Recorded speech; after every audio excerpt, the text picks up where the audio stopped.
So I waited until I had a chance. My mother was going to be out for the evening, and I had what I figured was enough time to take the pills and be gone. And I took them, and an old friend called me on the phone while I was on my way out, and I didn't tell him what I had done, but he knew something was wrong, and came over and started feeding me coffee and trying to walk me around, and I was getting worse and worse, and they called an ambulance, took me to emergency receiving, and they thought I was dead on arrival. Once every minute, someone attempts suicide. By this time tomorrow, 70 of these attempts will have succeeded. More than 25,000 Americans took their own lives last year, over twice as many as were murdered. Someone you know is a potential suicide victim. He or she could be a relative, a neighbor, or a friend of any race, occupation, or age. And the ultimate tragedy is that in many instances, these deaths could have been prevented. And the first thing I thought was, oh boy, I'm a ghost. And I tried to rise up out of my body, and it didn't work. But then I was angry. I was very, very angry and frustrated, and I tried to see if I had enough strength to get up and do something about it, and I did, and I went in the bathroom, slit my wrists, and my mother heard the water running, came in and took me down to a hospital where they sewed me up. Then my mother said, what do you want to do? She had no idea what to do. And I said, I want to go to the beach. So we drove to the beach, and I think that was the strongest religious experience I've ever had in my life, was being able to see the beach again, and all I could think of was, if I had died, I never would have seen the ocean.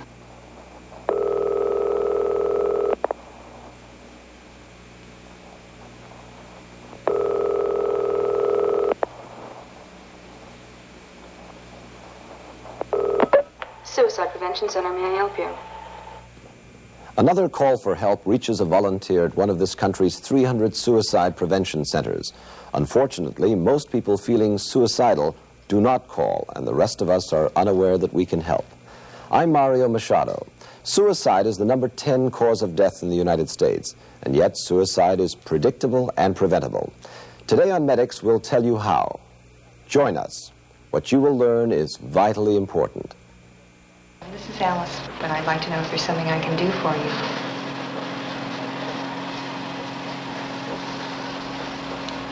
Is it loaded? What will you do with the gun? I'm not trying to send someone over there, Dan. I just want to talk to you for a while. Are you alone, Lynn? Your baby is there? What will happen to your baby if you use the gun, Lynn?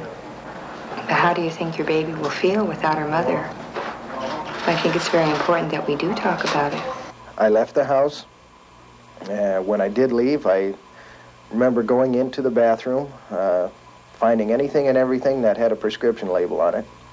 I took that, as well as stopping at a drugstore, and bought a extra large bottle of sleeping pills and a bottle of booze. And the reason why I stopped and did it, I really don't know. I was just, I was tired. I took all of the pills. I washed it down with liquor.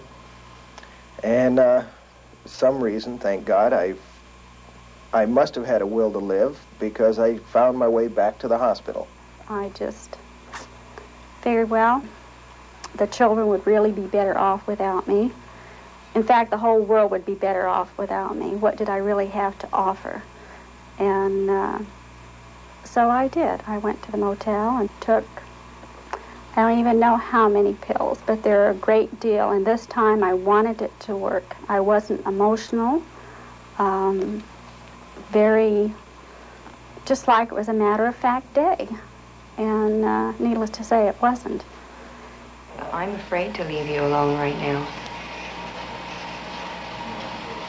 I'm very concerned about what will happen to you, because I'm afraid that you might hurt yourself.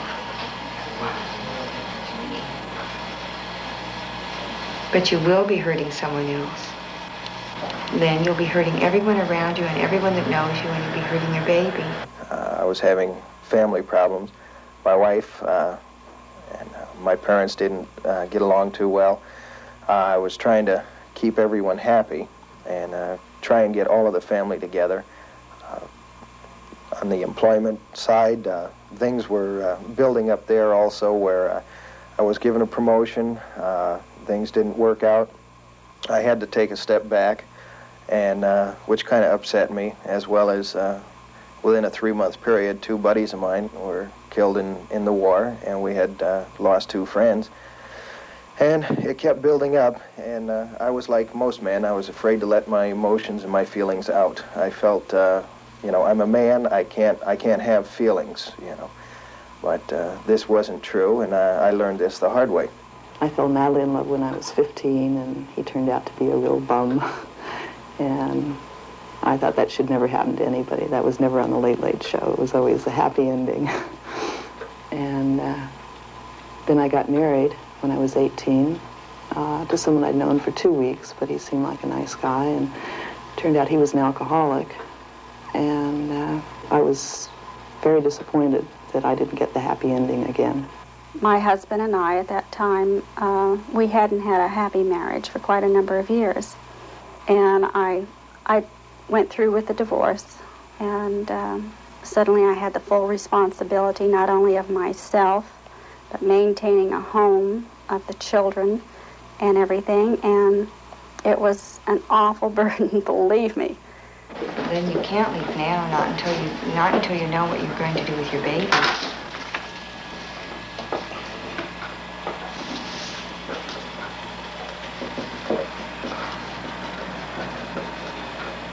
Lynn, why don't you tell me what your last name is? Will that make any difference?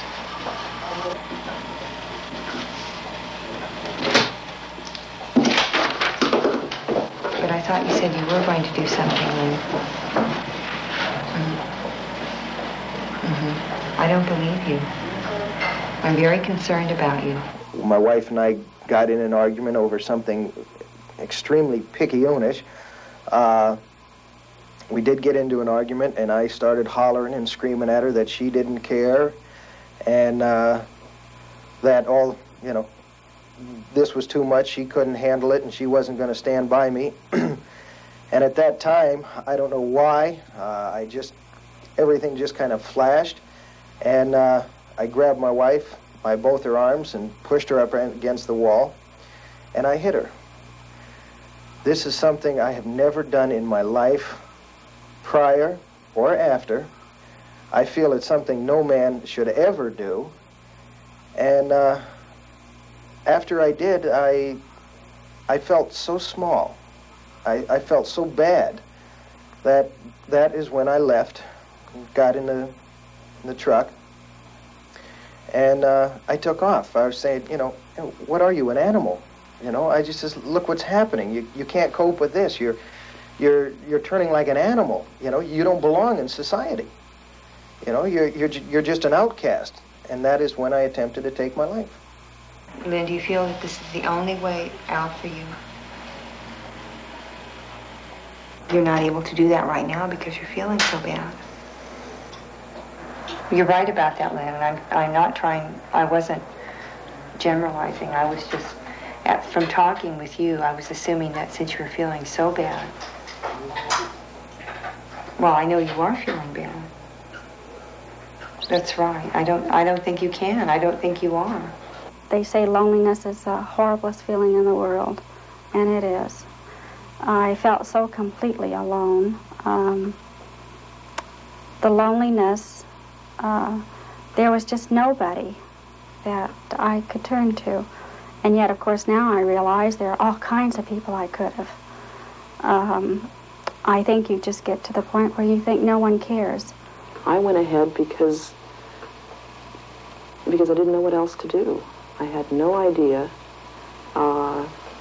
I thought I had tried everything. I thought I had tried all kinds of ways of making contact with people, and I had had lots of contact with people, but I had never really gotten to know anyone well enough. And I had never really told anyone that I wanted help.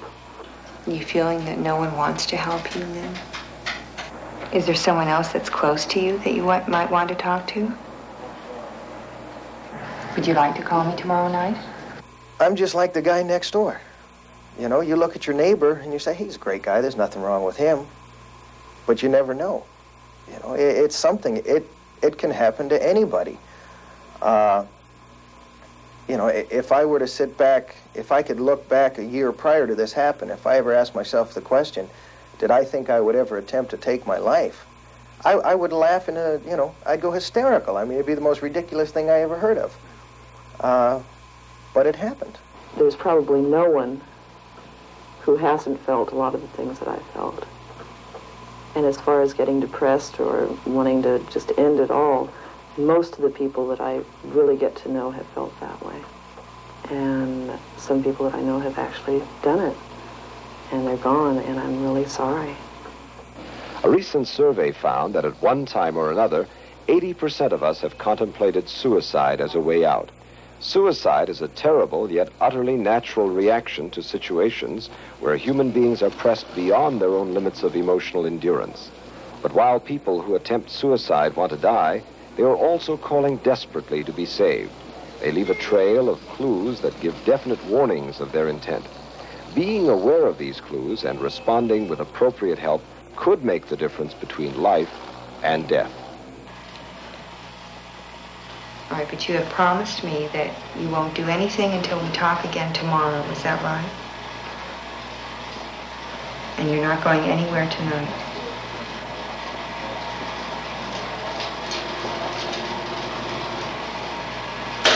No, I won't. We will trust each other, won't we? All right, then we've made a promise, and I'll talk to you tomorrow. Good night. I told him we weren't, here to get into a literary discussion. Yeah, we don't handle Thomas Mann. Hey, hold it just a sec. Suicide Prevention Center, may I help you? Yeah, hold on just one moment, Lynn. Hey, Alice, it's Lynn again. What's the matter? I thought she was all right now. Oh, no, but I guess you better talk to her. She's on work.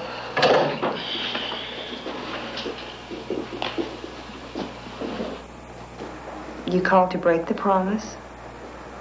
But Lynn, that's not fair. You made the promise. I know you're feeling that's best for you right now. You might feel that way tomorrow, and you might feel that way this week. But you're young, and you have a whole life ahead of you, and you might not feel that way next month.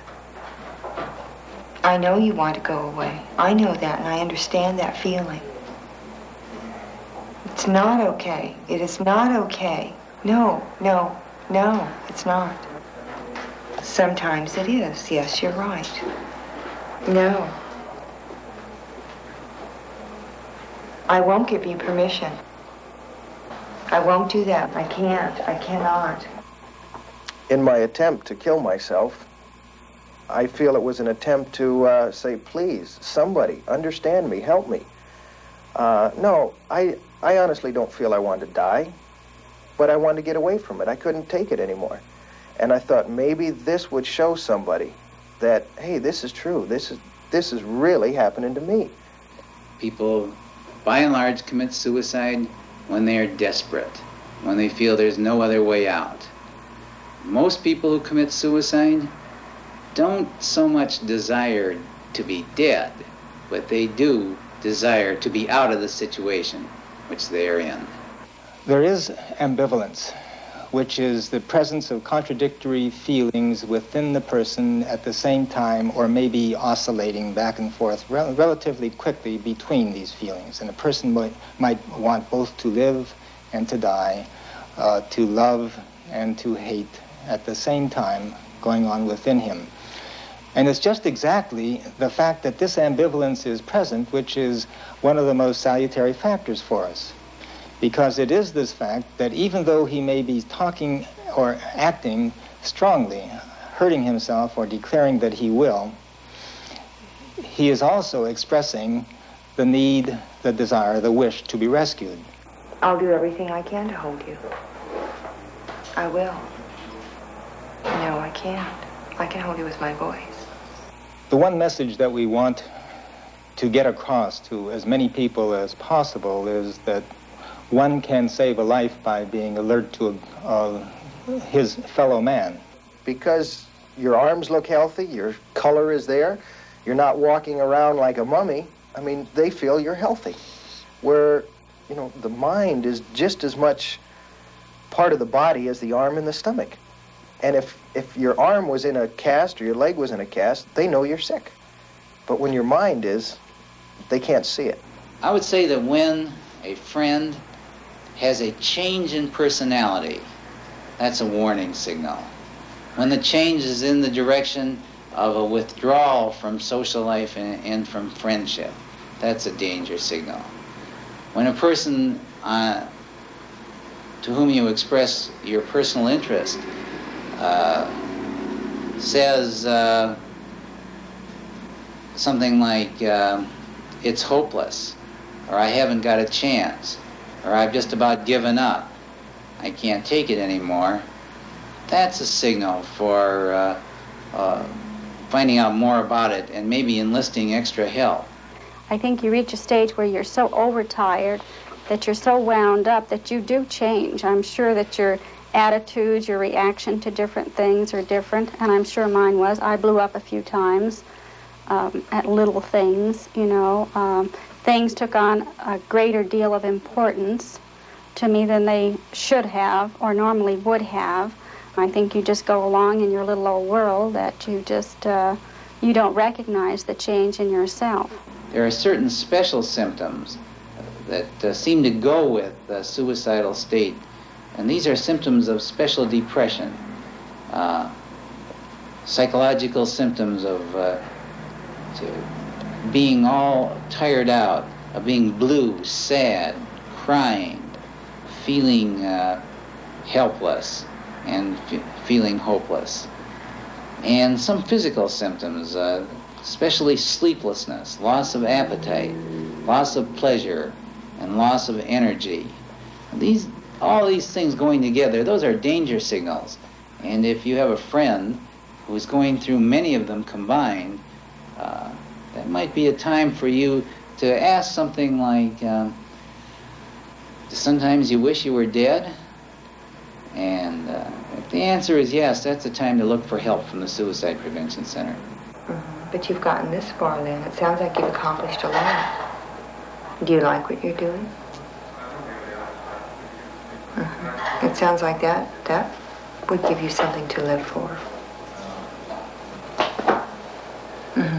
But if she was able to help you, maybe there's someone else that you haven't met yet that can help you. When you need Scotch tape, sort of something to hold you together. Yeah, maybe I could do that, Lynn. At that point in my life, because of the divorce, and I pulled into myself, if I'd been able to talk to somebody or to explain myself or even bring it out into the open to myself even, instead of kind of hiding the feelings and feeling ashamed of them and, you know, the thoughts that you do have that, well, who knows? All of us are in a significant other relationship with somebody who is close and important.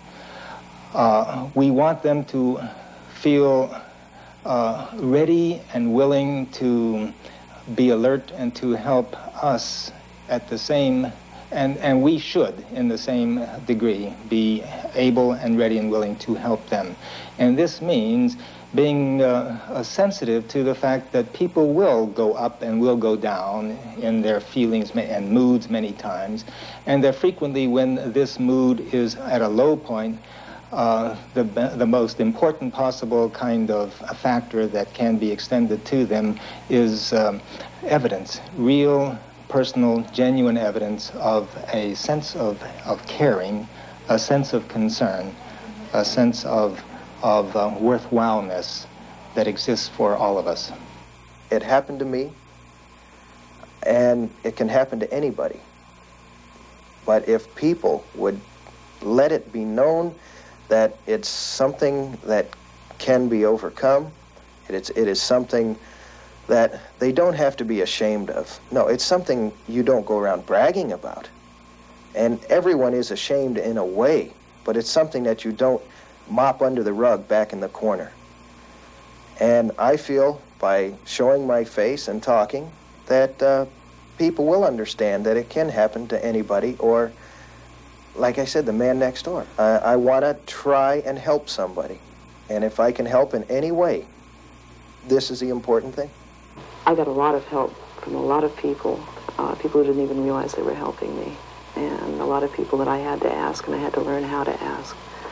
But it started with the people who saw that there was a need before I could ask.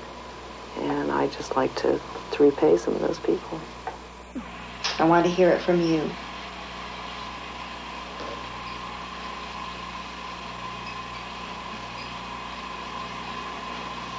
All right.